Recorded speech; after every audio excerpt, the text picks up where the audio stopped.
ابھی آپ کو براہ راست اسلام آباد لیے چلتے ہیں، جہاں پر میرا پاکستان میرا گھر ہاؤسنگ قرضہ اسکیم کی تقریب جاری ہے اور وزیر اعظم عمران خان بھی اس وقت اس تقریب میں شریک ہے۔ ان کو میں ان کے متعلقہ بینک الحبیب کے ساتھ سٹیج پر دعوت دیتا ہوں۔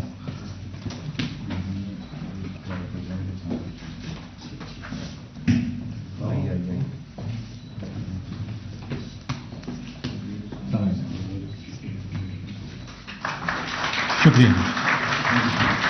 اب میں درخواست کروں گا محب اسد اللہ بیگ سے، جن کا تعلق کراچی سے ہے، ان کے ساتھ بینک اسلامی کے پریزیڈنٹ عامر صاحب کو بھی اسٹیج پر دعوت دیتا ہوں۔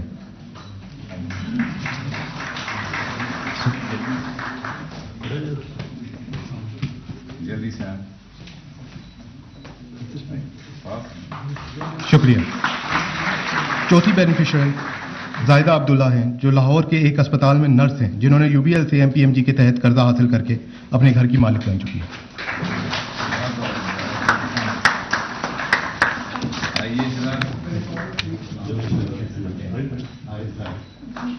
شکریہ۔ شکریہ جی۔ پانچویں بینیفیشری ذکاء اللہ ہیں، جو حافظ آباد سے ہیں اور BOP سے قرضہ لے کر اپنے گھر کے مالک بن چکے ہیں۔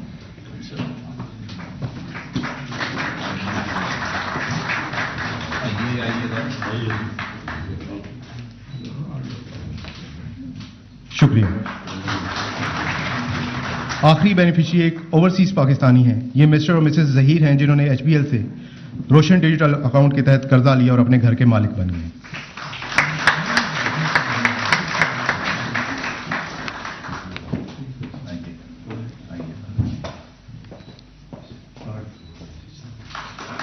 شکریہ۔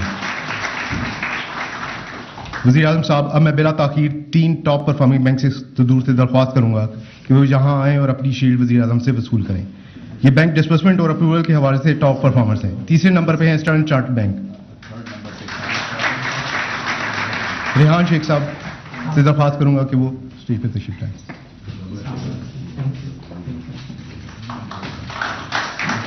شکریہ۔ دوسرے نمبر پر ہیں میزان بینک جناب عارف صاحب،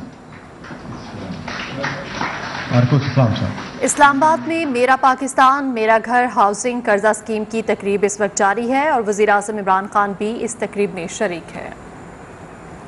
وزیر اعظم عمران خان اس تقریب سے خطاب کر رہے ہیں۔ میں خراج تحسین پیش کرتا ہوں، کیونکہ ایک بہت یہ میں سمجھتا ہوں کہ پاکستان کے لیے ایک یہ بڑا مومنٹ ہے۔ یہ ایک ایسا وقت ہے کہ ہم ایک اس راستے پہ جا رہے ہیں جدھر ہمیں بہت پہلے جانا چاہیے تھا۔ دیکھیں، پاکستان میں یہ بہت پہلے ہو جانا چاہیے تھا، اس لیے کہ ہم سب جانتے ہیں کہ جو تنخواہ دار ہے طبقہ ہے، اس کے پاس کبھی بھی اتنے وسائل نہیں کہ وہ اتنا کیش جمع کر کے گھر خرید سکے۔ اور ہمیں کبھی سوچ نہیں آئی کہ ان لوگوں کا اگر یہ گھر نہیں خرید سکتے، ان کے پاس کیش نہیں ہے کیونکہ یہ تنخواہ دار طبقہ ہے، تو ہم کیسے ان کی مدد کر سکتے ہیں کہ اپنا گھر خریدیں۔ اور میری جتنی انٹریکشن اوورسیز پاکستانی سے، خاص طور پہ جو محنت کش پاکستانی جو باہر مزدوری کرنے جاتے تھے، اور یہ میری انٹریکشن ان سے اب سے نہیں 40-50 سال سے ہے، جب سے میں کرکٹ بھی کھیلتا تھا تو میرا باہر پاکستانیوں سے انٹریکشن رہتا تھا۔ ایک چیز جو وہ سب سے زیادہ خواہش رکھتے تھے کہ باہر پیسہ کمائیں گے اور پاکستان میں اپنا گھر خریدیں گے۔ بیچارے اپنے بیوی بچوں سے 2-2 سال نہیں ملتے تھے، یا سال میں ایک دفعہ کی چھٹی پہ، صرف اسی خواہش پہ کہ پیسہ اتنا ہو جائے کہ وہ بھی اپنا گھر بنا سکے۔ لیکن کبھی ہماری گورنمنٹ نے اس چیز کی، یعنی کبھی ان کو احساس ہی اس چیز کا نہیں ہوا کہ یہ بھی پاکستانی ہیں، ان کی ایک بڑی بنیادی ضرورت ہے گھر، جو سیکیورٹی گھر میں آتی ہے جب اس کا اپنی چھت ہوتی ہے۔ تو میں نے اس کو میں تو پاکستان کے ساتھ ہی بڑا ہوا ہوں، تو مجھے بڑا میرے ذہن میں کبھی کوئی شک نہیں تھا کہ یہ کیوں ہم نے نہیں سوچا اس کا۔ اور اگر میں اتنا ٹائم انگلینڈ میں نہ گزارتا یونیورسٹی کے بعد، تو مجھے بھی نہیں احساس ہونا تھا، کیونکہ وہاں تنخواہ دار لوگ وہ ساروں کے پاس